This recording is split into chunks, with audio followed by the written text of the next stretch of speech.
If someone said to you, here's the money, use it however you want, and all we ask it to see is how you manage it for the next 2 years, what would you say? Well, my answer is going to be yes, because like you see, it's end of the month and this is all I have left. After Switzerland, Denmark and Austria, you can see that I burned through it.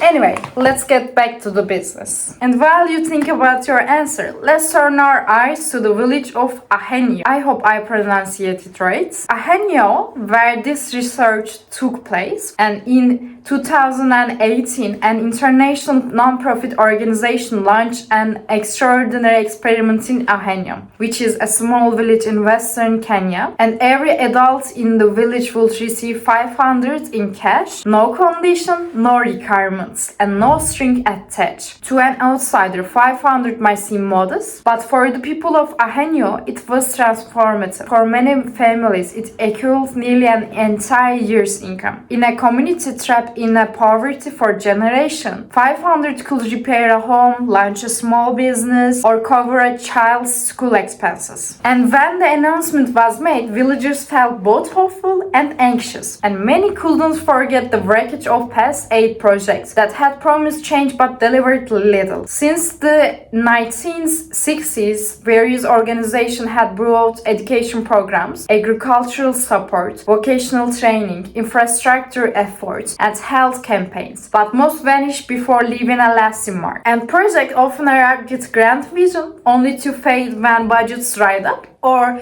initiatives failed to align with local realities. So the villagers wonders, will this be just like the others? But what made this new program controversial was exactly this: the complete absence of conditions. The organization provided the money but gave no instruction on how to spend it. No obligation to start a business, no requirement to attend class, nothing. And the only commitment was to speak with researchers again 2 years later.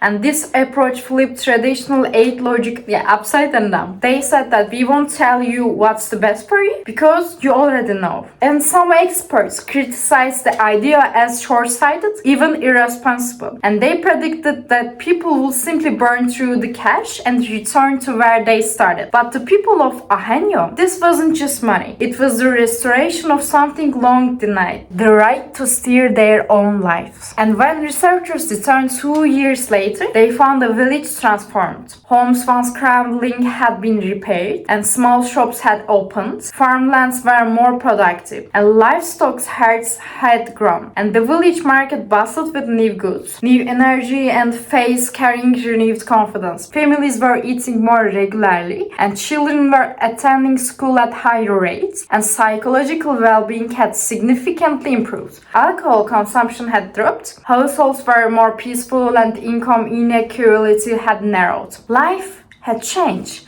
and powered not by the outside instructions, but by people's own choices. Ahenyo's transformation reignites long-standing debates in the world of global aid. For years, organizations had poured billions into large-scale education, agriculture, health, and infrastructure programs, and projects that looked impressive on the paper and promised to reshape lives.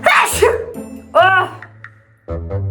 Thank you for saying bless you. Yet by the late 1990s, economists began rigorously evaluating these models through randomized controlled trials. They compared groups who received help with those who didn't. School supplies did not raise academic performance, jobs trainings rarely boosted income, nutrition programs varied wildly in effectiveness, and even neighbor models struggled. One of those models was microfinance. I'm looking for a man in finance. 6'5". So, small loans given to low-income individuals to help them start or expand small businesses, and microfinance advocates believed it was a powerful tool. Indeed, borrowers reliably repaid their loans, often with interest. But despite strong repayment rates, long-term income gains were minimal. Microfinance created a functioning credit system, but not a reliable ladder out of poverty. And these disappointments pushed the development world toward an idea long dismissed as naive: direct cash transfers. When Ahenyo's results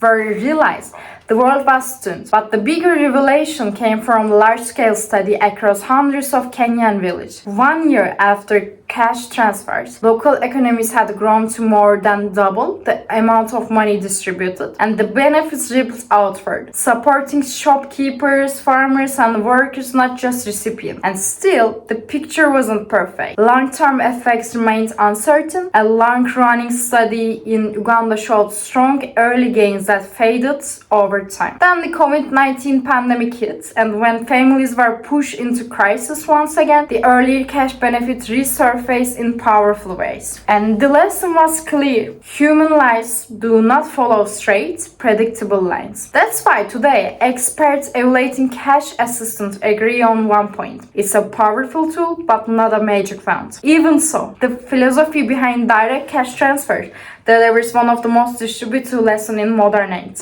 We may solve poverty not through complex external interactions, but through people's own intuitions about their needs. Trusting people can sometimes be the most effective intervention of all. And today, wealthy nations spend $200 billion annually on international aid. Meanwhile, over $1.5 trillion sit unused in private foundations worldwide. The resources to end extreme poverty already exist. What's missing is the perspective and the courage to use them differently. Ahenyo's story reminds us of a simple but profound truth. People living in poverty are not helpless. They are simply denied opportunity. When trusted, they find the path toward on their own, often more effectively than any external plan can design. If institutions, leaders, and philanthropists embrace this truth, Ahenyo will not remain a single village story. Across Africa, Asia, Turkey, Latin America, and beyond, a new beginnings could unfold. Poverty will cease to be destiny and become a future shaped by people's own choice. And perhaps these shifts begin with the bold, disarming questions Billie Eilish once asked on stage. Why did you become a billionaire? If you have money, don't keep it. Share it with those who need it. And maybe the world will change not through complicated solutions, but through the honesty and courage of the simple call. I'm also waiting for your answer to those questions. Will you take the money or not? So that's all on this video. Do not forget to like, subscribe, and support me on Patreon. With love, Shoban.